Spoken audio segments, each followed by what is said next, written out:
I'm alone now. Doesn't seem to be anyone around. Good morning! Rock here. I'm so used to saying that. Nancy here. How's everybody doing today? I'm alone. I'm by myself today. It feels really weird, but really cool at the same time. Rock is taking a mental health day, which I think everybody should take those once in a while. Hi Julie, hi Kelly, thank you for joining me this morning. It's Friday, it's beautiful. Cheers everybody, green juice. Oh, that's good. I've added parsley in there. That's a really good taste. Oh my God, I was afraid because I was like, ooh, that's pretty, like herbs. They can be quite potent in smoothies, but it's actually really, really healthy for you. It helps to detoxify your body. So add it in there and it's really good actually. Still tastes like fresh cut grass, so it's good stuff. Oh my goodness. So what's going on this weekend, you guys? What do you guys got going on? I know it's going to be really nice, but Sunday until all the way through next week, it's going to be raining, which kind of sucks because it's the April break. So with everything being locked down and then raining, it's like, what are you gonna do? There's only so much you can do, right? Hey Lise, thanks for joining. So today's questions and answers, and if you have any questions for me, please go ahead and ask me anything that you want to ask me. I'll try to answer to the best of my knowledge. And I have a couple questions for you guys. When it comes to dieting, I am a firm believer that diets never really work long term. I think they work short term for a short period of time, especially if you're doing a cleanse. Because I've tried all kinds of different diets. I've tried like paleo at one point. I tried fruitarian. We were vegan for a few years. So those things I think they don't necessarily work long term in a way that it creates like when we go on diet. It depends if you like when you have. Everybody has a relationship with food. So it depends how you perceive your diet to be. So if you're doing a diet that's short term, you're saying, okay, I'm going on a cleanse. Your body tends to be more forgiving and tends to support that because it wants to cleanse itself. It wants to detoxify itself. But if you have this idea, this relationship with food where you're saying to yourself, okay, I'm going to be going on a diet, and automatically you feel like you're deprived and you can't do that, then it changes your mental game. Like it really changes your biochemistry inside of your body because you feel like there's a lack and that you can't. And automatically when you have those things, when you think of those things, then as soon as you're done your diet, then you're like, you tend to, a lot of people who go on diets long term and with that mindset of like I can't, or you feel deprived, tend to gain back those pounds that they've lost, and often they'll gain more than what they've lost because they just swing all the way to the other way, right? So you have to learn to find your balance. So, oh yes, night eating.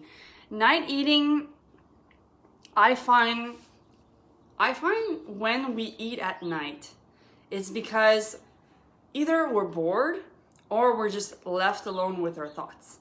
So and then we're tired, like we like, you know, the emotions get the best of us when we feel more tired, or if we're bored or lonely, then we tend to go for food because instantly we get that hit of dopamine, we get that feel-good hormone that makes us feel good.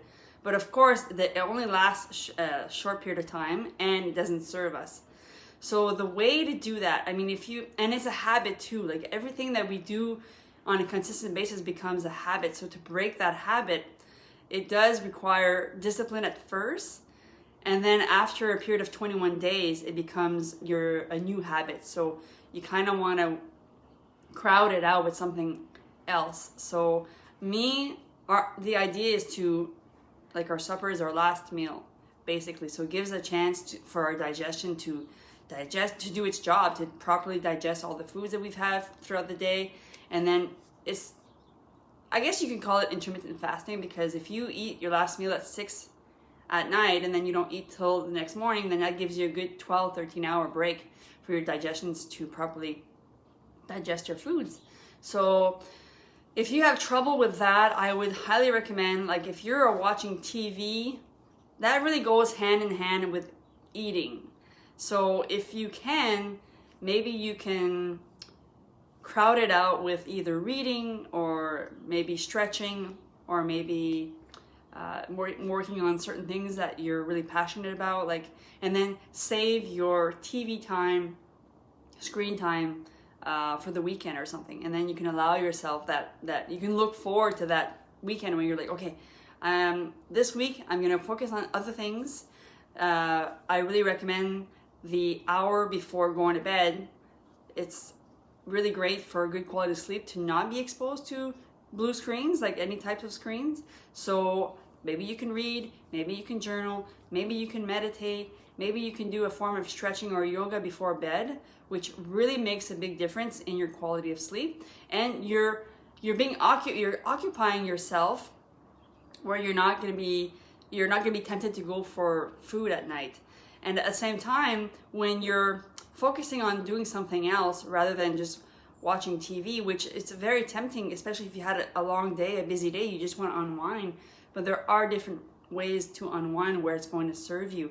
And when you do the other things, to unwind, which serves you, it makes you feel proud of yourself. It makes you feel good about yourself. So it gives you that feel-good hormone where we get when we eat certain foods. So I hope that helps you. Just try maybe doing it that way. Maybe not every night because you're maybe used to it. Maybe try twice a week and then build from there.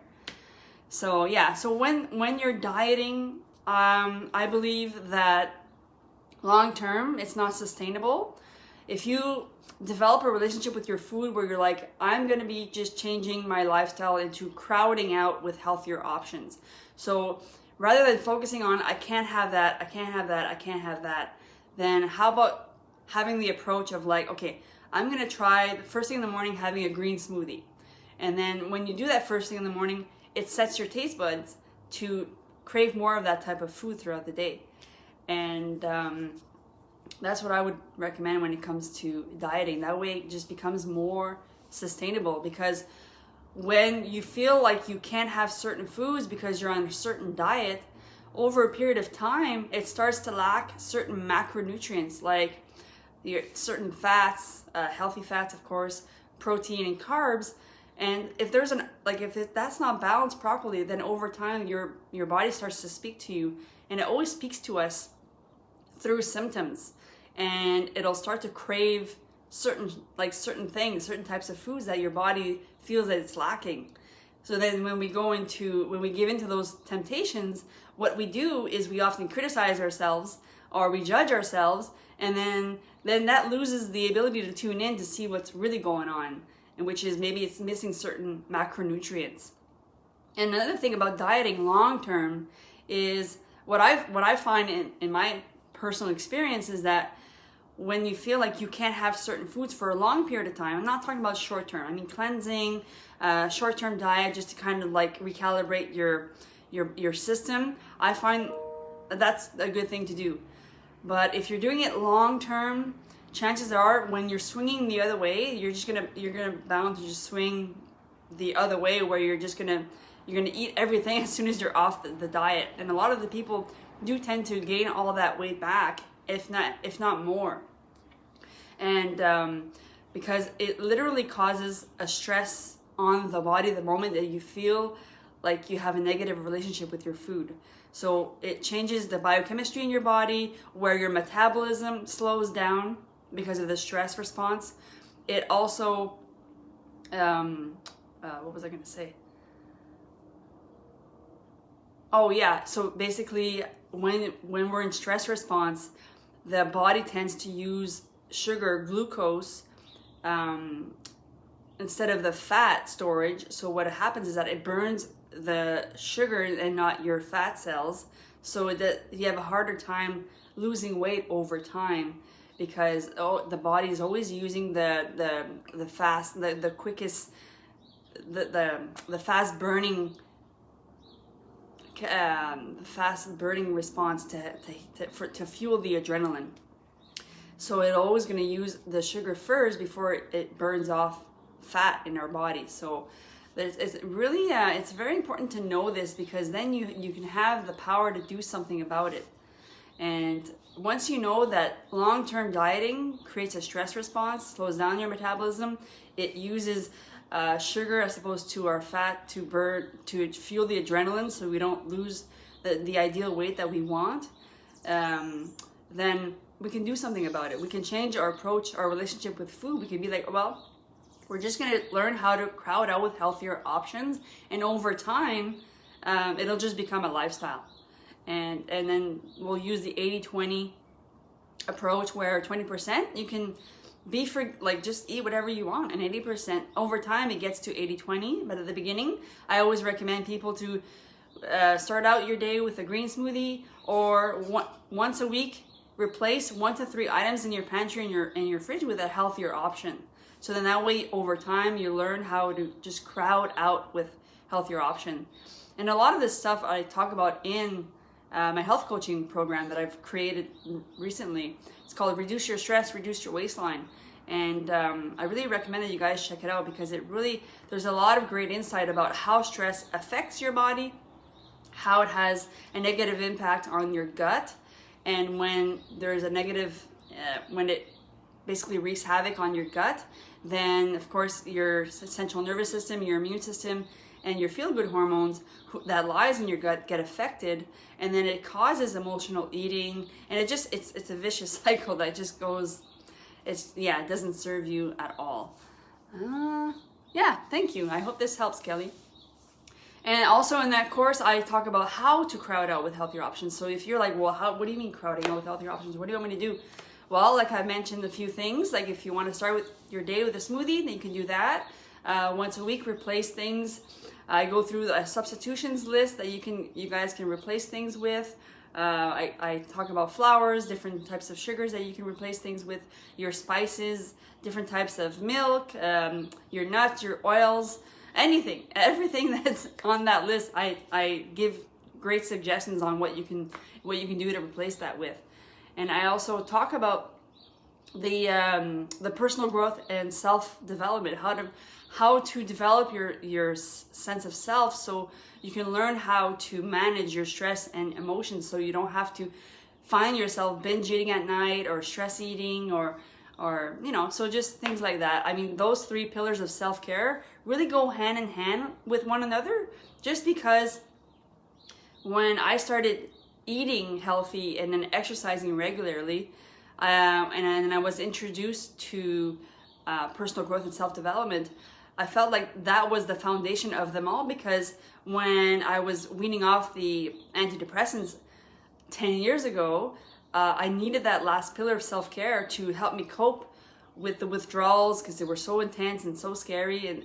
But I mean, you don't have to go through that dramatic scenario. I mean, anything and everything that causes stress in our everyday life, it's really good to have those tools and the resources that you can go to help manage your emotions and create a more positive mindset. So I hope all those things help you out. If you have any more questions for me, let me know. If I'm gonna actually link the my health coaching course in the comments down below if you want to check it out. It's super informative, it helps a lot, because you get to have access to that course forever. And I've created worksheets that you can work along with it, so that way you can do the work, because I find when you just passively listen to something, it just goes a long way. So when you're doing the work with it, then it brings you further along in your path, in your journey towards health and wellness. So I want to wish you guys a really great weekend. Thank you so much for tuning in. I hope I've delivered everything. I know it's kind of weird, like not having Rock around, but he took a mental health day, and I think this is important once in a while to take those breaks once in a while, especially these days there's just so much fear and anxiety swirling around in the air, so it's just important to take a break sometime and not feel bad about that. A lot of people, they take that day and they feel bad about it, but it's like, you know, it's like you're preventing from not burning the candle at both ends. Like, you don't want to break down. You want to use preventative measures. So I want to wish you guys a great weekend and a great March break. We're going to see you guys on Monday morning at 7:15. Cheers, you guys.